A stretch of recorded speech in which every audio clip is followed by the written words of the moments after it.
सभी प्रकार के फल को नष्ट करने वाली होती, जो भी आप जप करेंगे ना उस जप के फल को नष्ट कर देने वाली होती। नमस्कार प्रिय साथियों, मैं हूं आपके साथ सत्यवस्त अवस्थी और आप देख रहे हैं सरल उपाय सहज समाधान। साथियों, आज के इस वीडियो में हम आपसे चर्चा करेंगे कि जब भी हम मंत्र जाप करते हैं तो मंत्र जाप करते समय हमें अपना मुख किस दिशा की तरफ रखना चाहिए। इसके बाद हम जानेंगे कि मंत्र जाप की सही पोजीशन क्या है, हमें माला कहाँ रखना चाहिए, मुख के सामने रखना चाहिए, हृदय में रखना चाहिए या फिर नाभि के सामने रखना चाहिए। वास्तविकता में सही पोजीशन कौन सी है, आज की इस वीडियो में जानेंगे। और वीडियो के अंत में जानेंगे कि माला यदि करते करते माला छूट जाए हाथ से या फिर गिर जाए तो फिर उस कंडीशन में हमें क्या करना चाहिए। आज की इस वीडियो में संपूर्ण जानकारी शास्त्र प्रमाण के साथ रहेगी, आप बने रहिए हमारे साथ वीडियो के अंत तक। चलिए साथियों, वीडियो को प्रारंभ करते हैं। देखिए साथियों, माला जप करना बहुत ही अद्भुत प्रक्रिया है। सनातन संस्कृति में मन को एकाग्र रखने का बहुत ही अद्भुत सूत्र है ये मंत्र जाप करना। आइए सबसे पहले प्रमाण देखते हैं कि मंत्र जाप करते समय हमें अपना मुख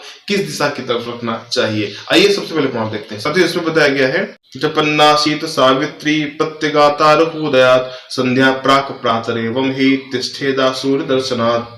साथियों, यह प्रमाण याज्ञवल्क्य स्मृति से लिया गया, जिसमें बताया गया है कि यदि आप मंत्र जाप प्रातः काल के समय कर रहे हैं ना तो आपको अपना मुख पूर्व या फिर उत्तर दिशा की तरफ रखना चाहिए। लेकिन यदि आप मंत्र जाप सायंकाल के समय कर रहे हैं तो आपको अपना मुख पश्चिम दिशा की तरफ रखना चाहिए। तो आपको पता लग गया ना कि यदि आप प्रातः काल मंत्र जाप कर रहे हैं तो आपको अपना मुख पूर्व या फिर उत्तर दिशा की तरफ करना है, और यदि आप सायंकाल के समय मंत्र जाप कर रहे हैं तो आपको अपना मुख किस दिशा में रखना है, पश्चिम दिशा में रखना है। अब आइए समझ लेते हैं कि मंत्र जाप करते समय हमें अपना माला किस स्थान पर रखना चाहिए। सबसे पहले प्रमाण देखते हैं। साथियों, इसमें बताया गया है हस्तो नाभि समो कृत्वा प्रातः संध्या जपम चरेत हस्तमो तु करो मध्य सायं मुख समो करो।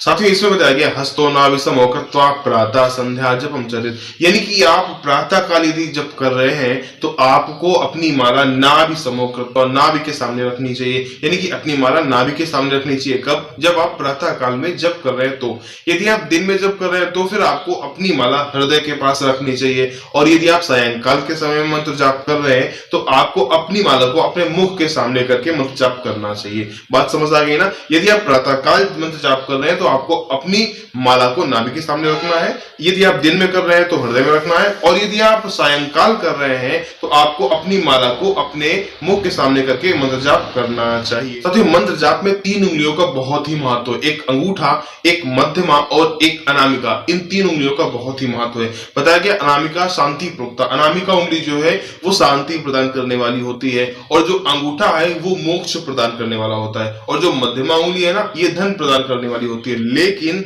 यदि आपने तर्जनी उंगली लगाई ना तो तर्जनी उंगली क्या है ना, सभी प्रकार के फल को नष्ट करने वाली होती, जो भी आप जप करेंगे ना उस जप के फल को नष्ट कर देने वाली होती है। इसलिए कभी भी तर्जनी उंगली को लगा करके मंत्र जाप नहीं करना चाहिए। अब आइए समझ लेते हैं कि मंत्र जाप करते समय यदि किसी कारणवश निद्रा आ जाए या आलस्य आ जाए या किसी कारणवश माला छूट जाए, माला नीचे गिर जाए, फिर हमें क्या करना चाहिए। इसके लिए आप सबसे पहले प्रमाण देखिए, फिर हम आपसे चर्चा करते हैं। साथ ही प्रमाण में बताया गया प्रमादात पतिते सूत्रे जपेत दशोत्तरम शतम पादयो पतिते तस्मिन् प्रक्षाल्य द्विगुणम जपेत।